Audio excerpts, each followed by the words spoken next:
काश एक लम्हे को ठहरकर आपने सोचा होता कि अगर इस तरह मैं घर से भाग जाऊं अपने निकाह वाले दिन तो हमारे घर पर क्या कयामत टूटेगी अप्पी। देखो मिन्हा, मैं जिस पछतावे के, जिस अजाब से दो चार हो रही हूं ना, उससे छुटकारा पाना मेरे लिए नामुमकिन है। गया वक्त कभी लौट कर आ सकता तो मैं खुद को रोक लेती, अपने अल्फाज का जाल बुनकर जाने अनजाने में अपनी ही अजियत, अपनी ही अजीज तरीन हस्ती का शिकार कर बैठती मैं। और मिन्हा, अम्मी का भी तो बहुत बड़ा किरदार है इस सब में।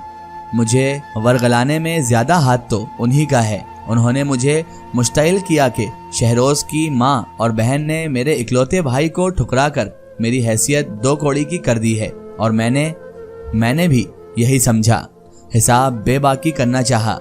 लेकिन खुदा को मेरा ये अमल पसंद नहीं आया। उसके बंदों को मैंने नाहक अजियत दी तो उसने मुझे भी अच्छा सबक सिखाया। गीती पेशमानी से कहते हुए साथ ही उठी और अलमारी खोलकर अपने हैंग किए गए कपड़े निकालकर बेड पे फेंकने लगी, और मिन्हा बस उसे देखती रह गई। ताज्जुब से कॉल काटते ही शहरोज ने साइड टेबल पर रखे पेपर्स उठाए और दीवानगी के आलम में उनको फाड़ कर पुर्जे कर फेंक दिया। गीती की ख्वाहिश थी, वह रद्द कैसे कर सकता था। उसने अपने बाल मुट्ठियों में जकड़ लिए। गुजरा वक्त एक फिल्म की तरह उसके जहन में किसी स्क्रीन पर नमूदार होने लगा। उसे गीती से होने वाली आखिरी मुलाकात याद आ गई। शहरोज की मुट्ठियां भिजी हुई थी। एक और तूफान उस महल में वकू पजीर होने जा रहा था। महल के दरो दीवार एक दूसरे को देखकर अफसुर्दा होने लगे थे। उसके दिमाग में मुसलसल एक ही फिक्रे की बाज़गश थी, जो किसी हथौड़े की मानिंद उसके औसाब पर बुरी तरह बरस रहा था। ये जुमला नजरअंदाज किए जाने वाला था भी नहीं। कनपटियों की रगें उभर गई थी और सोचने समझने की सलाहियत मफूद हो गई थी। उसे ऐसा महसूस हो रहा था वो कुछ नहीं सोच सकता। उसने कागज बंद किया और अंधाधुन अपने कमरे की तरफ बढ़ गया। दोनों चली गईं इस घर से, लेकिन अपने पीछे मनहूसियत छोड़ गईं। अब 40 दिन हो गए हैं, लेकिन ये शहरोज है कि उनका सोग ही खत्म होने का नाम नहीं ले रहा। भाई, अब जो होना था सो हो गया, भूल जाओ और आगे बढ़ो। अब जाने वाले को रोका तो नहीं जा सकता ना, इसलिए जो साथ है उसके साथ तो हंस खेल कर बात करो। लेकिन नहीं, हर वक्त गम की तस्वीर बने रहना है। नहीं तो मेरी फिक्र नहीं है शहरोज को कि मैं क्या खा रही हूँ, आ रही हूँ, जा रही हूँ, क्या कर रही हूँ। मुझे इतना इग्नोर करते हैं तो मुझे कैसा महसूस होता है। पहले ही सुकून नसीब नहीं था और अब भी नहीं है। गीती ने कुड़कते हुए सोचा। वह नाहिद बेगम और मुस्कान को अभी मजीद कोसने के मूड में थी कि धाड़ से दरवाजा खुला और आंधी तूफान की तरह शहरोज अंदर आया, जिसने आते ही उसे बाजू से दबोच कर खड़ा कर दिया।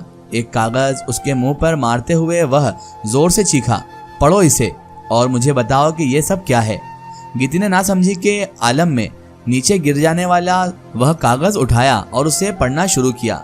अम्मी, मुझे माफ कर दें, मेरा मकसद आप लोगों को तकलीफ पहुंचाना नहीं। मैं बहुत मजबूर हूँ। मैं अपनी जिंदगी पहले ही सुहेल के नाम कर चुकी थी, इसलिए उसमें किसी और की गुंजाइश बाकी नहीं है। और अम्मी, आपको मैंने बताया भी था कि आप भाई को मना कर दें।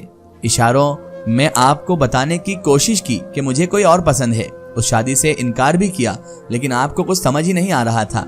शायद अब समझना भी नहीं चाहती थी आप। मुझे अफसोस है अपने उठाए जाने वाले कदम पे, और डर भी लग रहा है, खास तौर पे भाई की तरफ से, कि पता नहीं उनका रिएक्शन आखिर क्या होगा। मैं शायद इतनी हिम्मत कभी ना कर पाती अगर गीती भाभी मुझे उम्मीद ना दिलाती। उन्होंने मुझे हौसला दिया कि वह सब संभाल लेंगी। भाई का दिल भी मेरी तरफ साफ करने की कोशिश करेंगी। उन्होंने कहा कि भाई मुझसे इतनी मोहब्बत करते हैं कि जल्दी ही सब कुछ भूल जाएंगे। इसलिए अम्मी, मैं थोड़ी पुरसुकून हूँ। अब मैं कुछ अरसे बाद आप लोगों से राब्ता करूंगी। जैसे ही सूरत हाल कुछ बेहतर होगी, तब तक के लिए खुदा हाफिज। गीती का रंग सफेद पड़ने लगा। उसने बामुश्किल अपने सूखे गले को तर किया और बोली, झूठ लिख के गई है वह, बेशर्म, बेहया कहीं की। अपने गुनाह का इल्जाम मेरे सर डालना चाहती है। अच्छा, तो तुम्हारा लहजा तुम्हारे अल्फाज का साथ क्यों नहीं दे रहा? शहरोज ने जब्त के आखिरी मरहले पे पहुंचते हुए उसका मुंह दबोचते हुए कहा, शहरोज, ये क्या कर रहे हैं आप मुझे इस तरह ट्रीट करेंगे? आपको मुझ पे यकीन नहीं है क्या? गीती ने उसे पीछे करने की कोशिश की, लेकिन सब बेकार। उल्टा शहरोज के हाथ का दबाव उसके जबड़ों पे मजीद बढ़ गया। दर्द के मारे उसकी आंखों से आंसू निकलकर शहरोज के हाथ पे गिरने लगे तो शहरोज ने एकदम उसे पीछे धकेला और गिराते हुए उससे मुखातिब हुआ। एतबार तो मुझे अब किसी पे करना ही नहीं है, ये ठान ली है मैंने।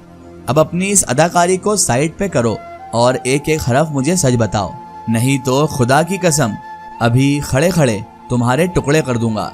शहरोज के तेवर बहुत खतरनाक थे। शहरोज के धक्का देने से गीती की जो कोहनी जोर से साइड टेबल से टकराई। उसने शदीद तकलीफ के बाइस मुंह से निकलने वाली चीख का गला घोंटा और हिचकियों के साथ बोलना शुरू किया। उस दिन मैं आपके लिए चाय बनाकर ला रही थी तो मुस्कान के कमरे के बाहर से गुजरते हुए मुझे कुछ आवाज सुनाई दी। मैं तजस्सुस के हाथों मजबूर होकर दरवाजे के करीब हो गई और रुककर उसकी गुफ्तगू सुनने लगी। वह किसी से बात कर रही थी। सुहेल नामी कोई लड़का था। मुस्कान, कोई बात है? मुझे आजकल तुम बहुत परेशान दिखाई देने लगी हो। मैंने उससे पूछा।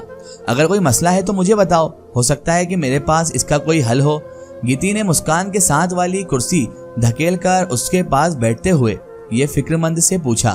मुस्कान जो बेध्यानी में सेब काट रही थी चौंक कर उसे देखने लगी शक भरी नजरों से, फिर नागवारी से बोली, नहीं एंड स्टे अवे। मेरी पर्सनल जिंदगी में दखल अंदाजी करने की आपको कोई जरूरत नहीं है, समझी आप? इसमें इतना ऑफेंड होने वाली कौन सी बात थी? गीती ताज्जुब से बोली। इसमें इतना बोलने की कोई जरूरत नहीं है। तुम अगर मुझे भाभी समझ के कुछ बताना चाहती हो तो गलती पे हो तुम, क्योंकि मैं तो तुम्हें बिल्कुल अपनी छोटी बहन की तरह समझती हूँ और तुम्हारे लिए फिक्रमंद भी हूँ। इसलिए ही तो देखो, तुम्हारे मूड के बारे में घर में सबसे पहले मुझे पता चला। अब गुस्सा थूक दो और बेफिक्र होके मुझे बताओ कि क्या परेशानी है आपको। गीती को महसूस हो रहा था कि कड़वा बादाम जैसे हलक में रह गया हो। वाकई मीठी जुबान बोलना, वह भी दिखावे के लिए, बहुत मुश्किल है भी।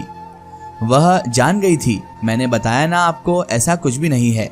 आप खामखा जरूरत से ज्यादा ना सोचो और ना ही सोचा करो मेरे बारे में। इस बार मुस्कान का लहजा कुछ नरम था।